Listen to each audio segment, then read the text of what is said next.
So hello everyone, I'm Cristina Caffarra and this is Escape Forward, the space where I had the privilege of moving forward indeed from what was my original domain, antitrust and competition, and to have conversations with people I like a lot, I find fun, interesting, and I learn from. So the discussion today will go again into digital sovereignty. As many know, this is something I'm very involved in. We're looking at it from different perspectives, and the discussion is I'm looking forward to because it is a perspective we haven't had before.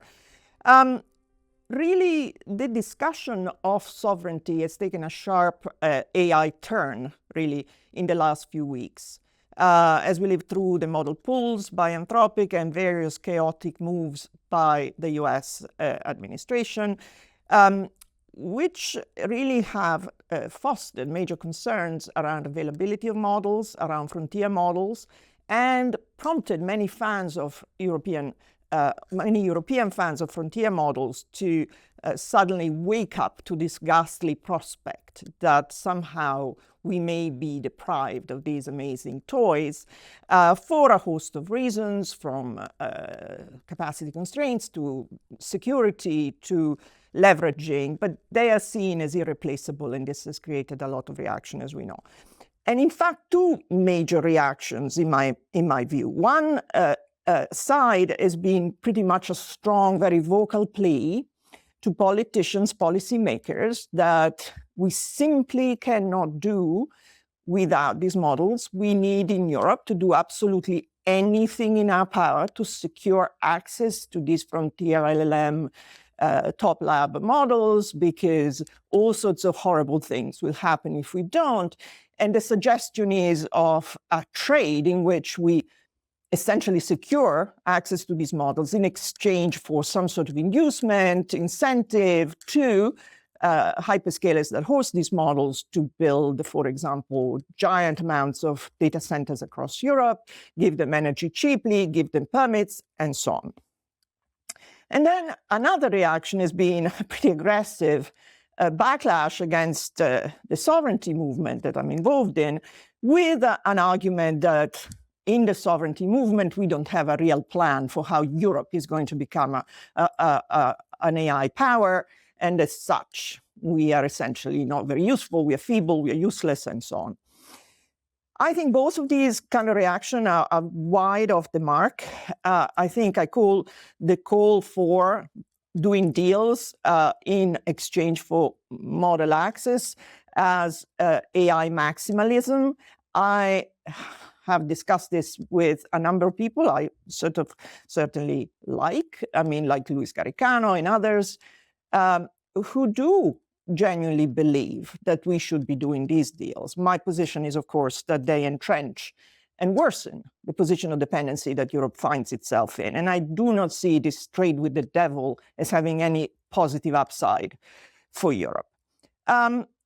So I think I want to pursue some of these themes today in various ways, from various angles, in particular with someone who is not really steeped in the sovereignty conversation, but of course is very knowledgeable about the AI world, indeed, including running a business which is premised on a lot of AI as the objective, but also using it in the business. So Yariv Adan, you're welcome.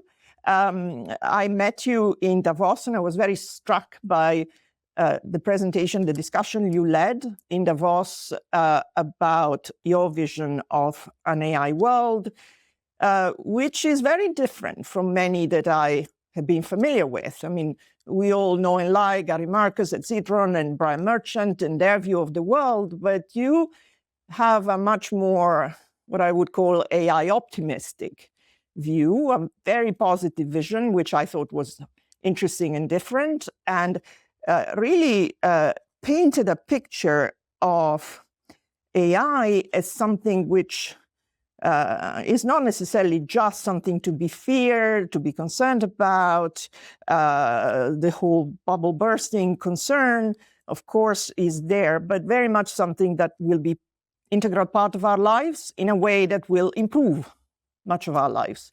and sort of, to some extent, relieve us from centuries of toil and thankless labor. Why don't you start? Of course, you've been, in the way of your background, originally doing startups in Israel. Then for 17 years, you've been with Google, building AI, and director of product management, Google Assistant, and Google Lens were some of the products you led on. So very extensive experience at Google, which will surprise some people, given my history with Google. Google even sued Texas over me, as you know. But this is another part of Google. It had nothing to do with you.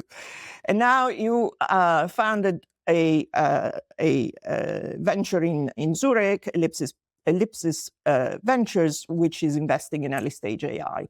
But interestingly, and I want you to discuss it, really works on the basis of agentic AI in a big way.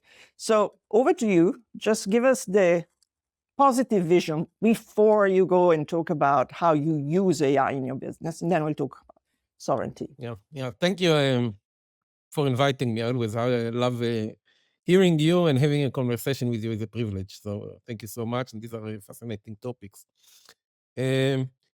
Yes. So I actually I started with giving talks to people about AI in the business world, so forth, and I got like the question so many times, but what about humanity? So I took a kind of step back and really thought deeply. What do I think about AI and humanity? And I think you pointed, I'm very optimist. Early stage investments, you need to be an optimist in the sense that it's very easy to see all the ways something can fail, but you need to find the ways that it can succeed and kind of follow that path and make that thing happen. And in a way, I think that's a little bit of my DNA. Like you said, I'm a builder. I was building stuff at Google and in startups. In order to do that well, you need to be an optimist. It's always easy to say, hey, it won't work. The hard way is to see how it will work. And the reason I'm an optimist about AI is I think like three main areas that I see optimism. Other people are actually seeing a risk. First, I think what AI does, and many of us are worried about, that suddenly this intelligence is being controlled by a few giants and so forth. But the flip side of that is actually that the cost and availability of very advanced intelligence suddenly becomes a commodity, a utility that anyone can access, and especially anyone can access from their phone.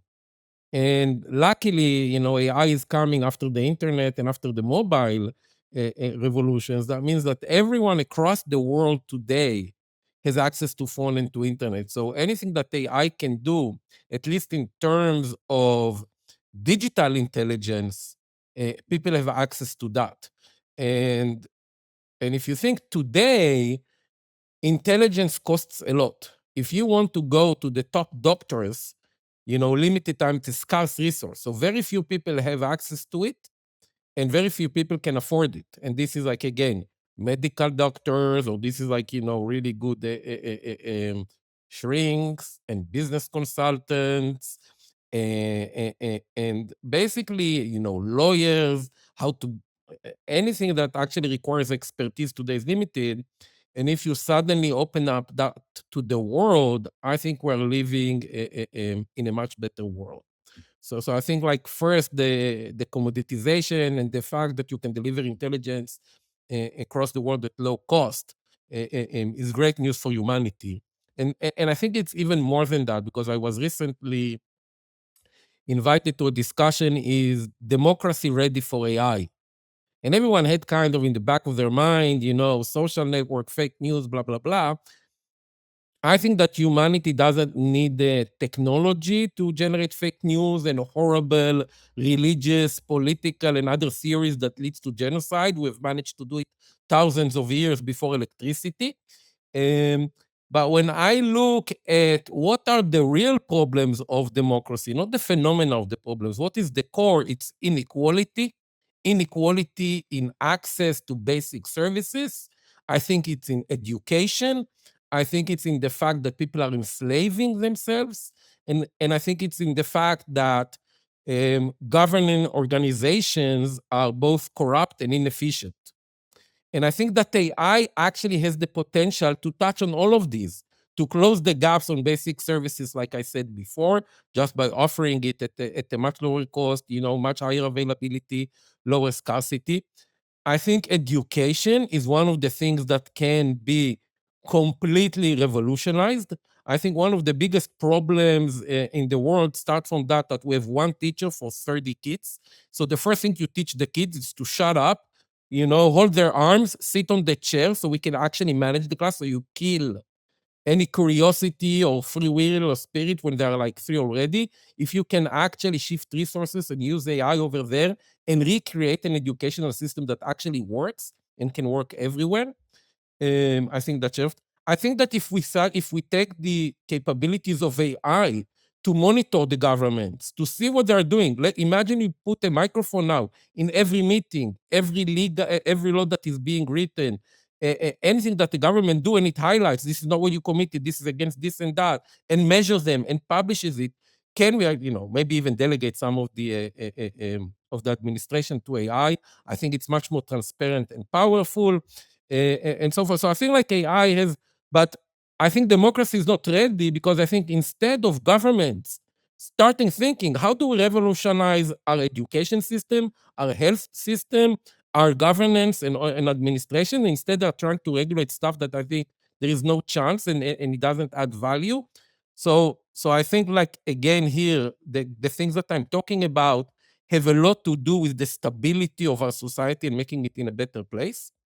And then I will tie to another, like, a lot of people are concerned about, AI is going to take jobs, and what will people do? And I'm not trying in anything that I'm saying to minimize some of the risks and the importance of working on them, but I'm saying there is also a flip side. I argue that we have been stealing jobs from AI rather than AI is going to steal jobs from humans, in the sense that I think humans are doing work that they shouldn't be doing. And it's always hard to do it when you are born into a situation. You assume that whatever is happening here and now is the way that it should be, and any fluctuation from that is so scary and dangerous. But if you move a little bit, like, 40 years ago, there was no startups, there was no email, we were completely disconnected, the pace was slow, right? It was a very different workplace. If you look a little bit in other continents, it's very different. I always like to go 150 years ago and think about people working, what we currently think of horrible, working in these factories, every day, all their lives. And imagine someone coming, kind of the guy from Plato's cave, and telling them, wait, I have an invention from you. I saw the light, and the light literally looks like light. It's electricity and mechanization. And then everyone would say, no. What will we do with all of these people that their purpose of life is sitting in these factories and producing? They are contributing to the society in this way. And you say, no, but actually, why do you need to start working from the moment you're born and until you die? I imagine a world where you study until you're 20, and somehow we figure out how, when you're 65, you stop working and the economy takes care of you. Why do you need to work 7 days a week? I imagine that you can work 5 days a week, and maybe not from sunset to until, sunrise to sunset, but for, only 8 hours, and you take 30 days off every year. And then people will say, but what will they do? And they say, they will have hobbies, and they will have a life, and families will spend time together and eat breakfast and dinner together. That would have sounded crazy. And I think, like, in the same way, I imagine a world, why do we need to start working at 20? Why not at 40? Why do we need 40 hours? Why not 15? Why 30 days? Like, and if people really need to go to an office and pretend they are working, because we know they're doing already today busy work, we can always, like, kids go and pretend they're, like, they have, like, I'm in a kitchen, or we can make pretend. People go to a pretend office and pretend they have a mission in life. Although many of the people I know in the offices are not happy. So I think, like, again, we need, I don't underestimate, that suddenly, if you don't have a job and we need to solve for that. But I'm saying it's a better place, actually, if we work less and shift these resources into education and other places where human is needed. So I think, again, when we have more time, it goes up to the first one. And just I'll say the last point on my optimism, and then I'll shut up and let you ask. But I think the third, so I said, like, okay, we're going to have intelligence as a utility, which will contribute to the stability of environment, better governing. Actually, more time is a better world. And I also think that the other thing, and it's very clear now already, our apish brains have peaked. We have actually reached a point where we are struggling and getting very slow and ineffective in solving some of the most complex problems. And we've seen, for example, we had an epidemic.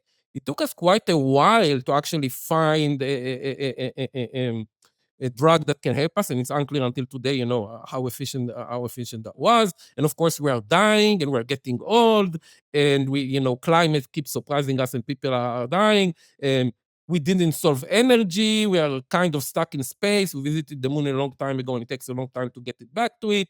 We are very slow in deploying robotics, although we need them, right? So a lot of these very complex problems are very hard for our brain. But I think that AI, which is not exactly like our brain, but has some advantages, I think can break the glass ceiling on where we are on kind of semi-chaotic, on very complex problems. And we have some poster child examples of protein folding that then unlocks a bunch of stuff.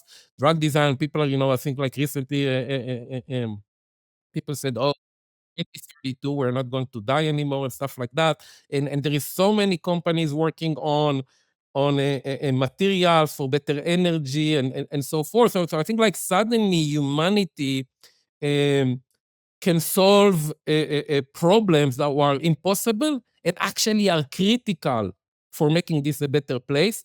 And I just want to say, I think it's so funny. I think a lot of people have the wrong reaction to AI because it's artificial intelligence. But it's like as artificial as the nest that the bird builds is artificial. Like it's part of us, it's an extension of us.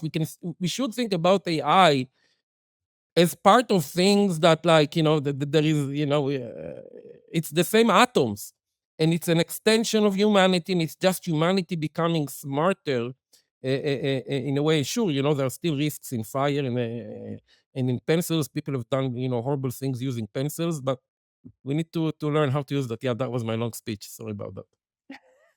So, but your vision of this expansion of the realm of possibilities, right? That it allows is not limited to, we will be able to do routine jobs in a way that is less demanding. Indeed, we don't need the mass of workers doing summaries of the literature or summaries of what's existing or doing some boring processes. But you are really thinking of a much broader set. Yeah, well, in terms of what we until now we haven't been designing drugs. We've been discovering drugs, right? Like, there is no engineering in drug building. We're like dying from diseases because we don't understand how our body works, and we cannot create proteins that actually operate as we like. We aren't tapping into space, right? Like, we're like killing the resources of a single planet in an infinite universe. The utilization of energy is super low. We don't understand, like, what the weather will be more than 2 weeks. We cannot anticipate actually, weird stuff in the weather, that is like today.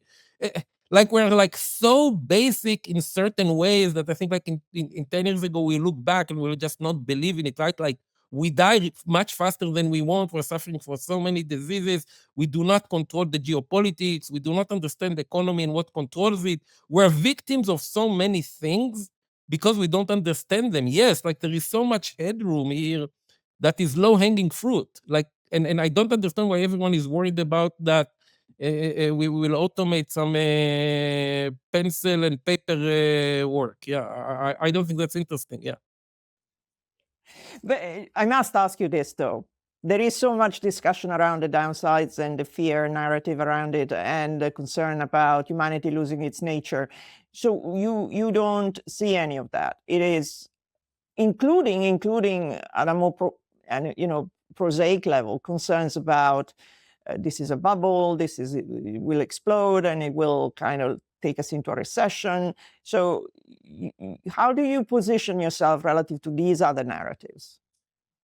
I don't, again, I think there are bubbles within this. I think, I look at it Like, the way I coined it, like already 2-3 years ago, I called it commoditized magic. And I think that's a very confusing state to be in, because usually we were used until now that commodity and magic are opposite. Magic is scarce to the degree maybe doesn't even exist, extremely valuable, cost a lot, and you're lucky if you can use it. And on the other hand, commodity is something that anyone can do it and you compete on price.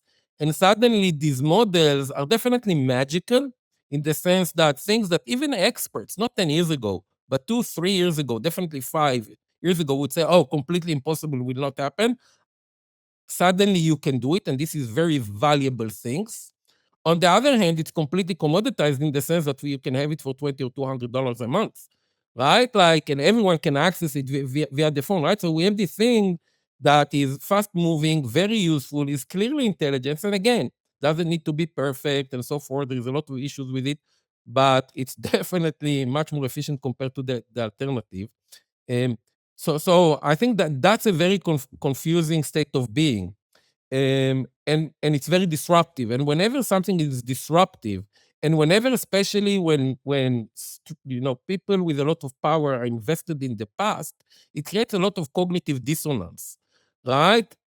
So where do I think there is a bubble? Um, I think that at the moment there is a huge opportunity to automate inefficient human processes in a way that there is a huge margin to be taken. So you actually deploy in legal, engineering, whatever it is, and you're replacing a human process with an AI, you are actually saving millions very, very quickly. However, and then people are used to translate, oh, that is a recurring revenue. But I argue, no, that's not recurring revenue. Once you automate the process, if it is based on a commoditized technology, the baseline for running it is the cost of actually running that automation process, right? So if you have a company that did it and now is making money because it was an early mover, but there is nothing sticky here and there's nothing defensible, eventually margins will go down. So if you are estimating them based on previous laws, then you are in a bubble. I think that in the past, if a smart entrepreneur identified a problem that is valuable to a large set of customers, and they managed to move quickly and build a solution and get first to market, that was a recipe for a very successful startup or a unicorn.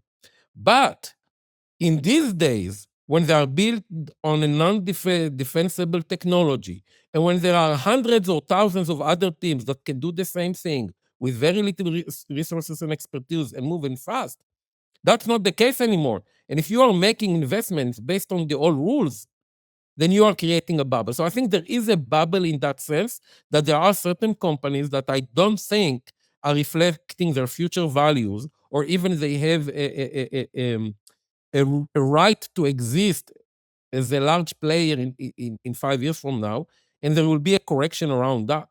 So this is kind of the commoditized side of the commoditized magic. But I think there are other companies that are solving problems that are extremely large in the trillions, like, in the drug industry, in the energy industry, stuff where there is real scientific, technical, industrial modes with real data modes. I think that unlocks a lot of value. And I think, like, in that sense, there is no bubble. And I also think that humanity, for whatever I said, doesn't care whether it's valuable. So I think the value for humanity is clearly not a bubble. I think the fact that humanity will be in a much better place 5 years from now on the aspects that I described, that's not a bubble. I think the economy is under threat because our entire economy assumes the opposite. Our entire economy assumes that in order to generate value, you need this very large industrial corporate that is very expensive to, on OPEX and CAPEX, so you need to raise money from the public to keep it running. And we are all invested in that market. Our many of the pension are invested in that market. And we know that actually the reality of the markets change quickly. If you look today's market, 40% is 7 companies that didn't exist pretty much before the internet. Microsoft did. The other ones didn't. So if 15 or 20 years from now, most of the power is actually by companies that don't need that CapEx and OpEx, or maybe it's centralized by 5 companies that control compute and energy, what happens to the economy? So that freaks me out a bit. But I think that this is like 15 to 20 years ahead. So I'm like, okay, We'll figure it we'll out. figure it out. Someone will I figure will it out. figure it out, yeah. So I want to move on to talk about how, from this kind of broad landscape, you have organized your fund. I mean, you invest in AI startups, but what is interesting is not just the kind of targets that you focus on, but the way in which you've actually set up the fund, the business, essentially with a bunch of agents running much of the analytics. And you and your partners essentially at the top of the pile, but this is, I think, an unusual extent to which your business is effectively deploying agents. Tell us a little bit about that. Yeah, so we basically put our money where our mouth is, and we actually started from a place where we said, hey, we really want to remain, from a VC, a founder-led, like, that a GP-led fund where we do not want to sell our fund to our investors. Oh, well, these very great, smart people from Google, and we did companies and we sold them and so forth, and then have junior people doing all the work. So we wanted to keep the organization small, but then of course you're limited but how much you can do. And we strongly believe that if we build our organization as an AI native organization that is built on AI, on first principles, we could actually enjoy both worlds and basically have two people running an organization that is like, I don't know, 30, 40, 50 people. Like. And it took us a while to build it. We are now in the fifth generation. And I think like one of the key things that we did is that we were not thinking about how are we going to automate ourselves, or not how do VCs work and how do we automate them. Because we believe that if you try to automate people, you'll get maybe a 1.5x, 2x optimization. What we did, we took a step back and we said, if AI was running VC, how would it do it? And then you get the full power of AI. And we basically split the world. We said, okay, we have two problems. One problem is from all the startups that are currently happening in the world, how do we find the 10 people that we should speak with this week? So that was kind of one system.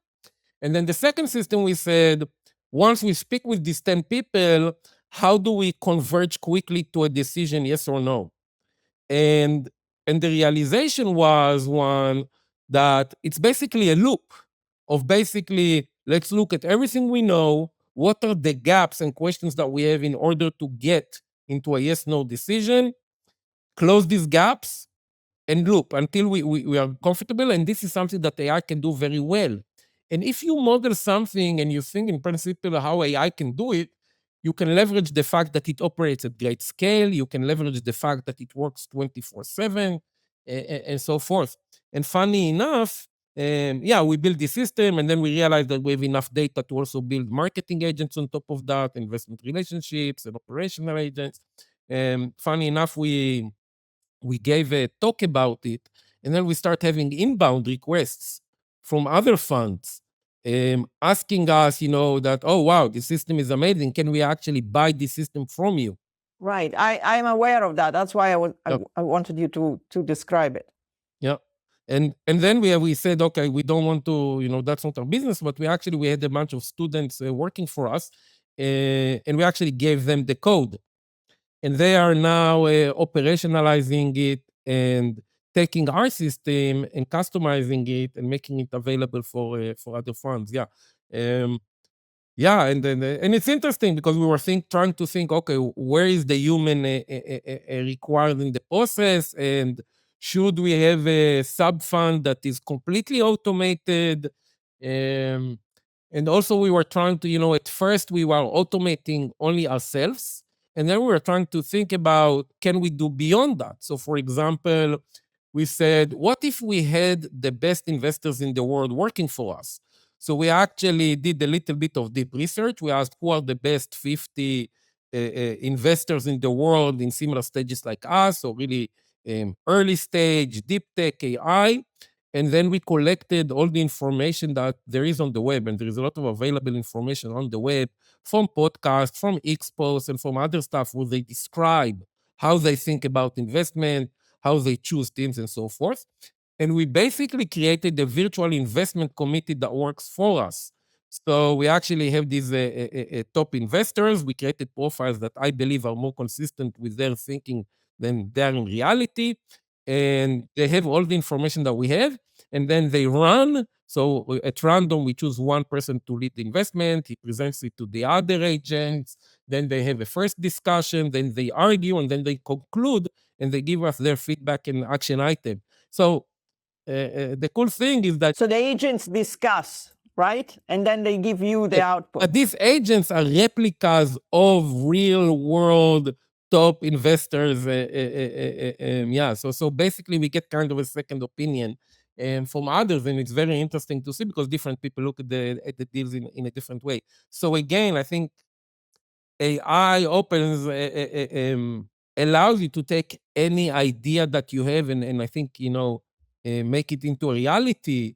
And the other principle that we had is AI is going to be much better than the human alternative long before it's good or great.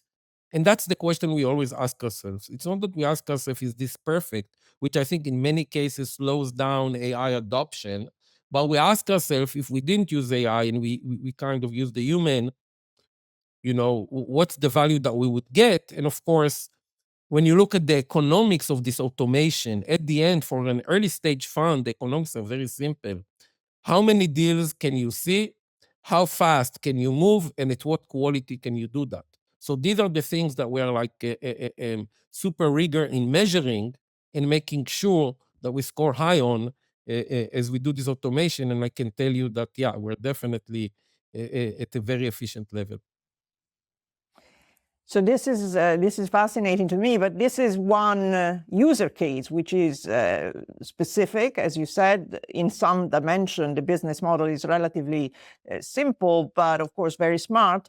And of course, you, with your background at Google and being in charge of much of the AI there for years, are not your usual CEO of a company. But there is at this point this enormous appetite, which is exploding in boards everywhere for agentic AI. Everyone is talking about, we need to have this, we need to have it tomorrow. It's got to be a priority. It's got to happen.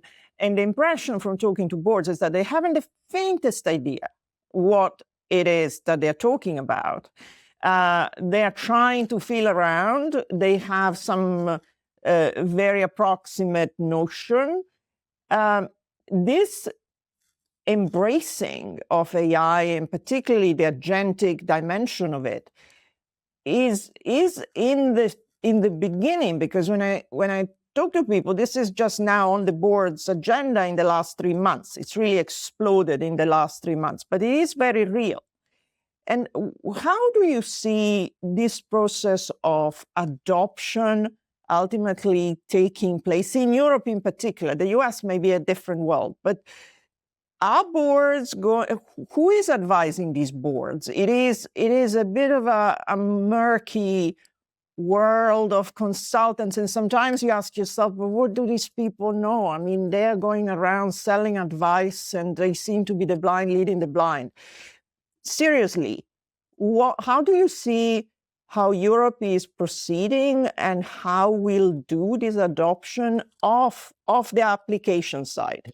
We're going to talk about models in a bit. So first, I actually don't think it's what we're doing is simple. I actually think it's very complex compared to where there is a ton that's what I mean. There is a ton of low-hanging fruit in any organization by automating the back office and the front, the go-to-market, right? Like, marketing sales, right? So both saving and increasing your revenue. I think there is a ton of stuff to do over there. And then just like, kind of managing the hygiene of how the organization works. So I actually think there is so much simple flows that if you properly automate and delegate to AI, you can actually save a ton of money, be more efficient, and scale your go-to-market operations. Yes, I completely agree with you that most companies don't have the right people with the right understanding on making these decisions. My tips for people are, first, develop the muscle. I think that if I look what is blocking a big adoption in large organizations, and I would separate between things that are already ready for adoptions and others that are not yet ready. I think there are still some definitely technical challenges that need to be solved to completely make organizations to run on AI. But like I said, I think the low-hanging fruits are actually ready. I think organizations don't have the right talent, don't have the right skills, don't have their data in place, don't have the right processes. They cannot operate at the speed that AI requires.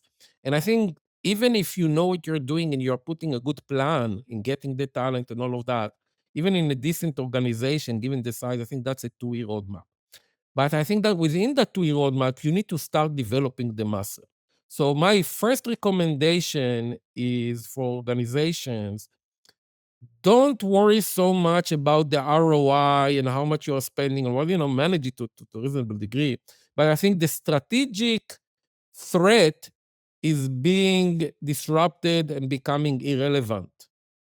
Not spending money on AI. I think that's a tactical thing that you need to take care of. So I think, spend the next 2 years to really develop the muscle, understand what it means to use AI, and just really encourage people to use it, to automate it, find within the organizations who are the right people and the right leaders that can do it, what are the right tools, what are the things that work. Don't try to be too top down and don't over optimize. There is so much to learn. So that would be one big tip for these organizations. 2, educate yourself.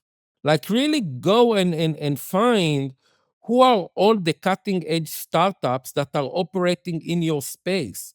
There is so much, even in that very heavily industrial, right? People think, oh, I have I'm producing something physical, I'm protected. I'm saying no. First, like I said, other companies that automate back office and go to market have a huge advantage of you.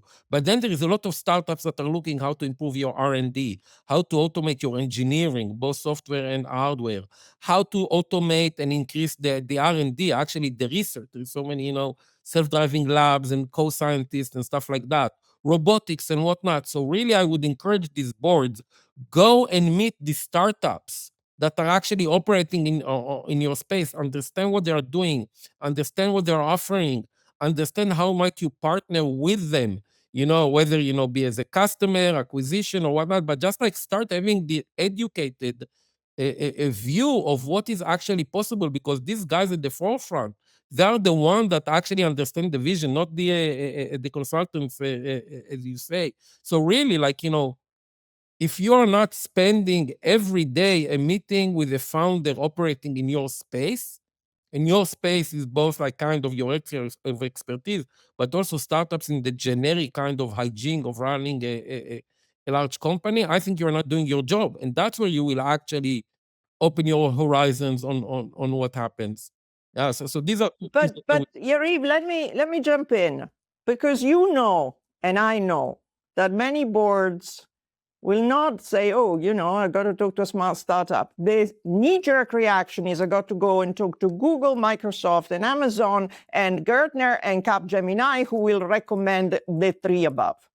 And everything is contained in that bubble. And therein, we go into my sort of final topic, if you like, but one that I cannot help spending time on, because I'm grateful that you suggested that people should inform themselves and talk to the people who are the small guys and they understand what they do.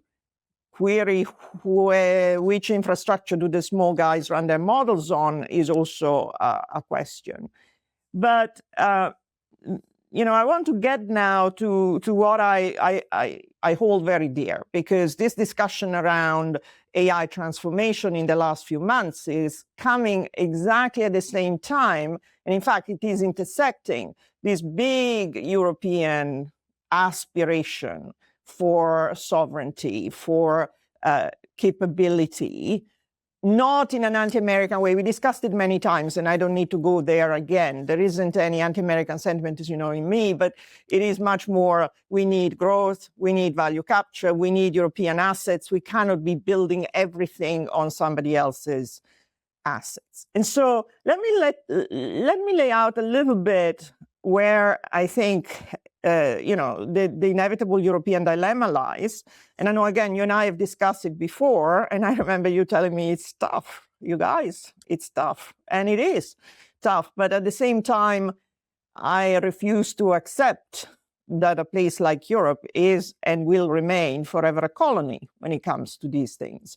So I think where in terms of setting the scene. So we have, on the one hand, the European Commission, and they're these nice people who tried to aspire to give us the ability to effectively train frontier models, all of these HPCs and gigafactory, etc. This stuff around training is not, at the moment, something which is terribly interesting, much as they tried, they underfunded it, and it's not going to deliver very, very clear answers. But I'm more interested in what we were just talking about, which is inference. So you need compute for inference, for all these agents that people are going to start running around. And for that, essentially, it would appear that the reason everyone is so anxious is because the default are the frontier models that come from the top labs that are bundled with US cloud. As we know, the top labs are bundled in their distribution with the top cloud, Google, AWS, and Microsoft.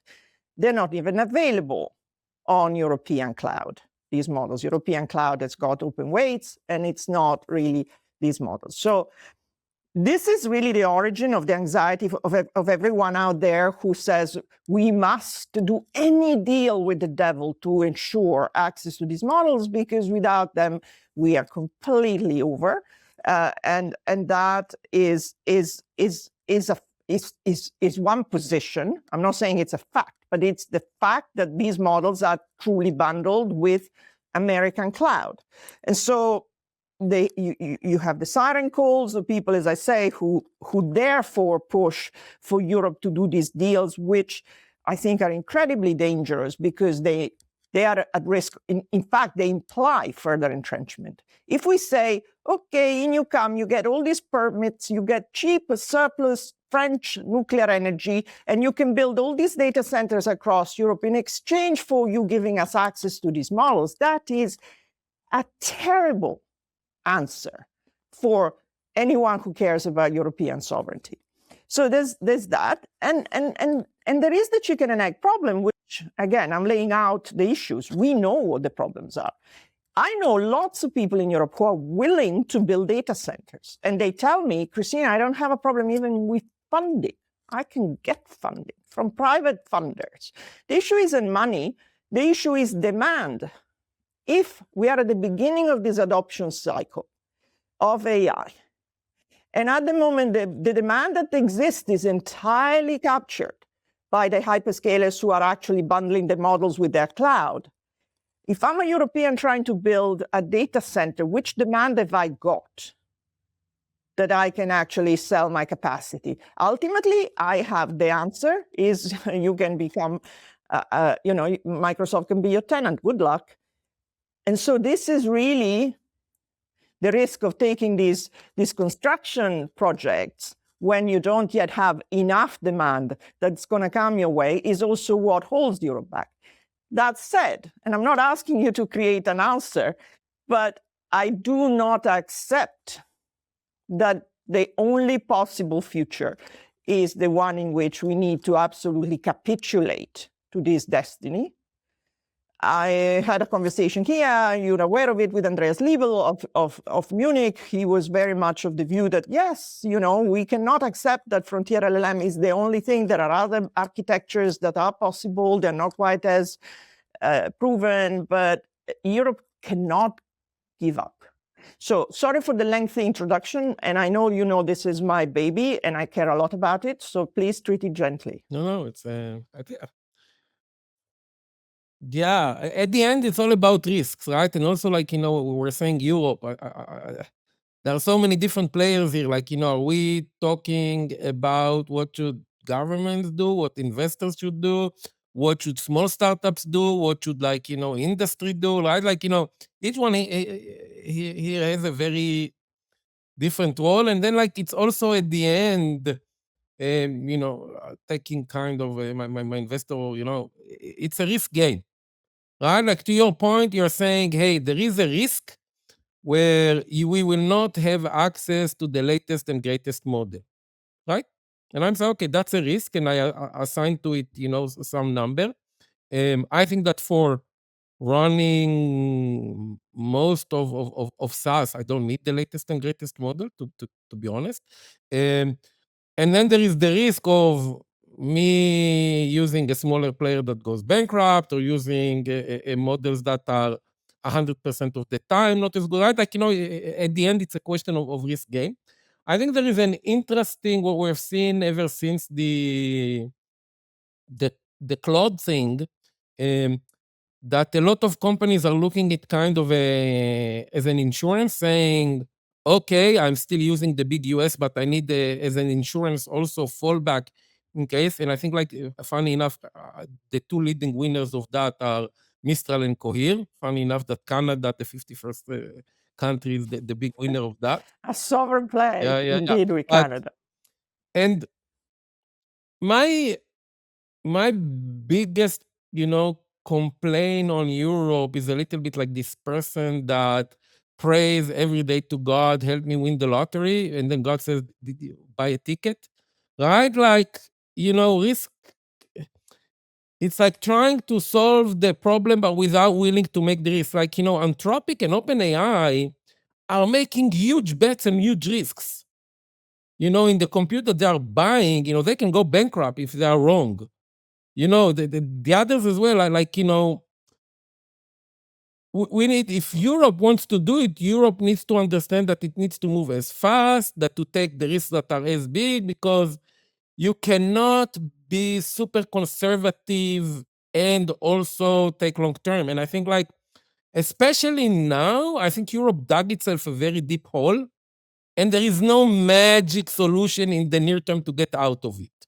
And then the question is, okay, what is a strategy that is short-term? And maybe the short-term strategy is the thing that you don't like, and saying, okay, let's ensure what assets do we have? Okay, we can control and tell these guys, if you want to be present here and make money from our own European things, okay, we'll give you the energy, but we need to see the risk that you're saying, and we need to make sure that we are not creating it, just deepening the hole, and in parallel build the mid and longer term solution here. And also, I'm a big believer in think big and act small, in the sense that, Europe at the moment is so behind on multiple levels in the game here.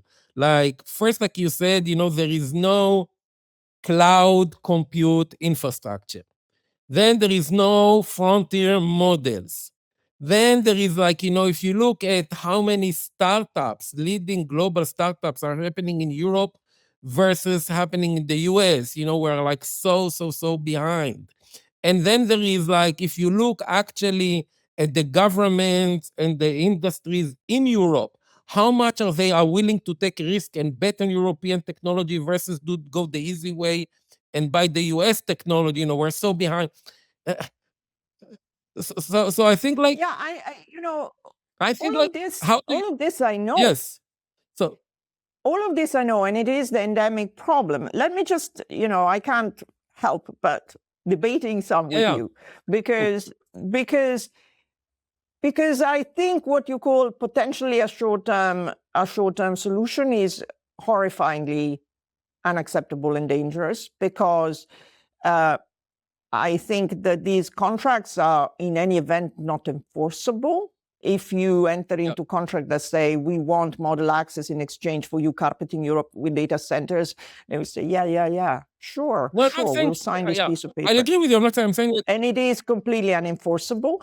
In addition to which, this is one-way bets. They got in and they carpeted Europe with data centers, and we're out of the door. So Europeans are not there. We are entrenching further. We are further colonized. I mean, you need to make a judgment that access to this model is so absolutely existential that it is worth trading ultimately agency and ownership and control for. We would not control these assets. You have layers of infrastructure that are not controlled by us. but I would and that question is you, not acceptable. like, can you stop that? Like, what's the mechanism to forbid that in a democratic, open market, to block from all the different players in Europe to offer that? So I'm saying, how can we focus that energy, not to try to stop that, but what needs to happen quickly to think deeply the alternatives? And the other thing I would think, is, if I am betting, if I look back on the internet and mobile and social, the companies that were big in 1999 are not that big anymore. Like, should Europe actually come and say, instead of worrying about automating the giants of today, can we focus on the giants on tomorrow that currently are very small, right? Like, let's find the top and most promising startups. Let's bet on the future. Let's see how we can support the compute and model. And I think it's an easier problem. And I think it's a bet. It's a risky one. But if we have conviction that the leader, that the landscape will look much more different, it's a smaller problems. That's a direction that I would like to look. I mean, I think there is no question that no one in the sovereignty movement kind of believes that we can go to the mat with American labs and create an alternative in Europe. The conditions aren't there. Europe is not going to suddenly create an alternative, throw billions and trillions at it. This is not in the realm of possibilities. On the other hand, there are other things that Europe is focused on, which is, potentially smaller model for different applications. Not everything needs to be a frontier LLM. That said, I hear it. But do we need these models for every conceivable application? Certainly not. Not to do many things. Yeah. What is the gap between these and what is perhaps a couple of steps behind? I tell you, my thinking. I think there are two opposing powers.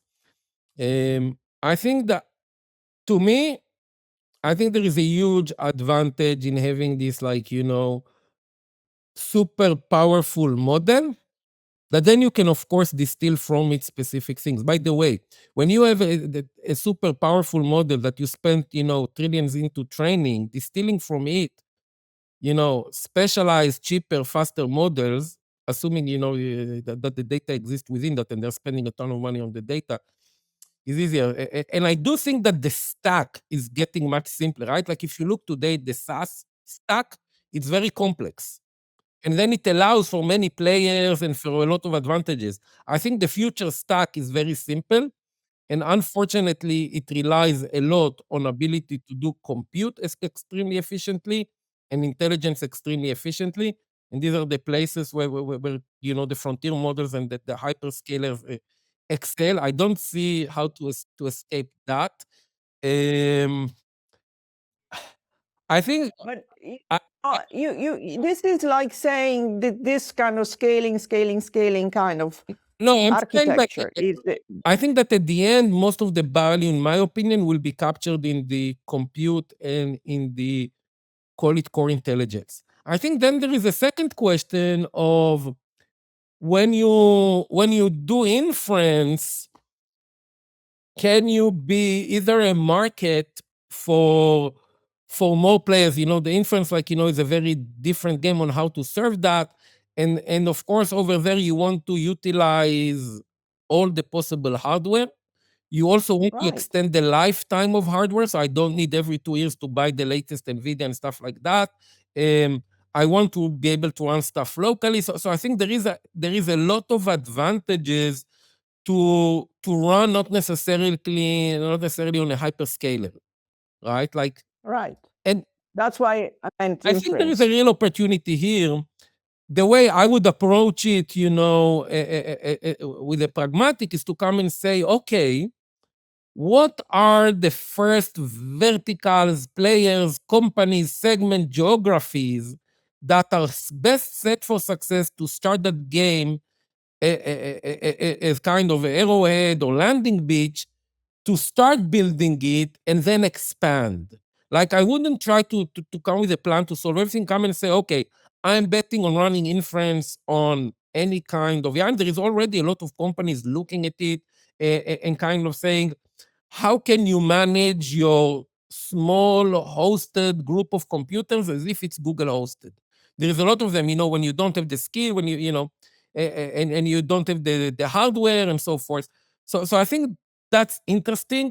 And to be honest, my knee jerk has been when companies told me we're doing this because of European regulation or European availability. I don't think that should be the reason. I come from an intelligence background. And in intelligence, you always separate between capabilities and intents. Because a capability, whether someone can or can't do something, that's usually something that changing that takes very, very long. Intent, whether someone wants or doesn't want to do something, it's a flip of a coin. You cannot bet on that one.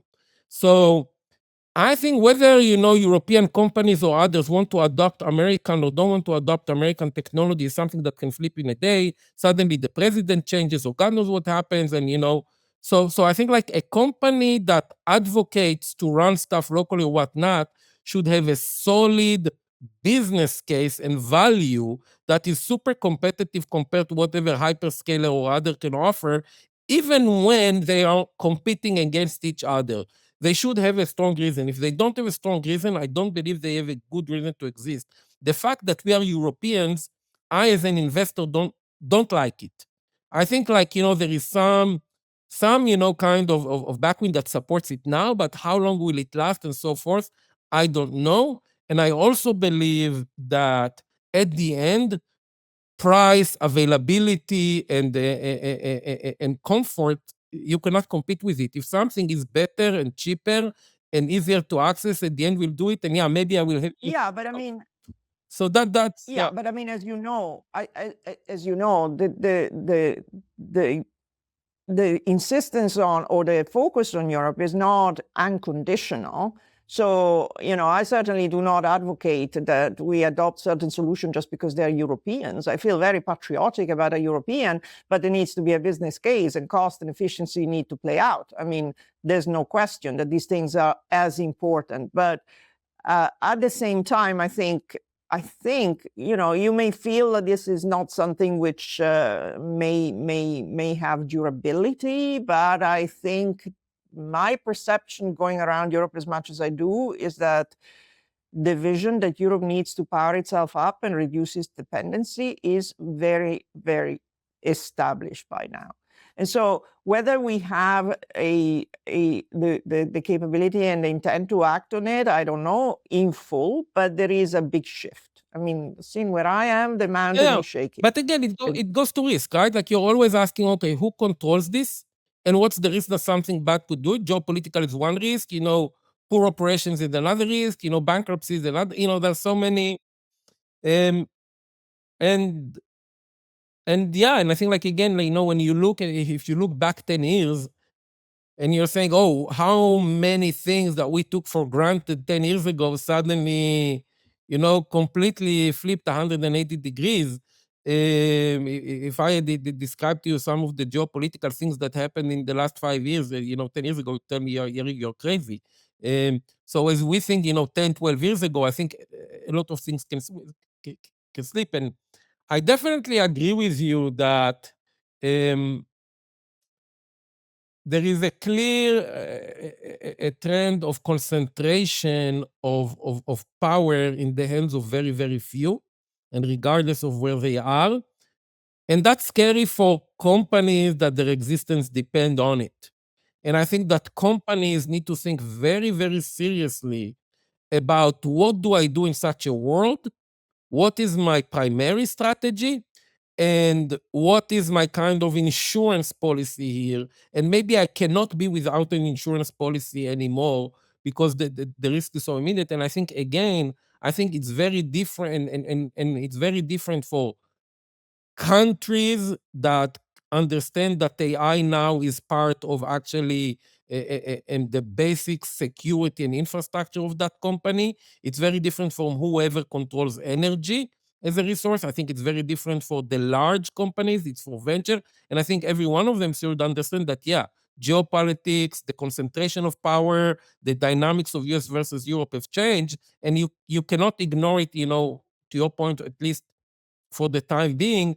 And I agree with you that I think when I actually speak with many people are like, they're not even thinking about it. And I think that's idiotic, and it's a train going into a wall. And I think what you're doing of raising awareness, calling bullshit, making the conversation educated, getting the perspectives from everyone around, and like not letting go with populist answers, I think it's the way to go. Yeah. This is why I'm here. I'm a Yeah. big fan. This is the note to end on, a bit of praise. I love it. Listen, we've spoken for over an hour, so I think we cannot speak any longer. But I enjoy. I never feel that when I speak to you, an hour passes quickly. So I want to thank you very much. I think this was fascinating for me. Great to have you, Yariv Adan. Thank you very much. Thank you.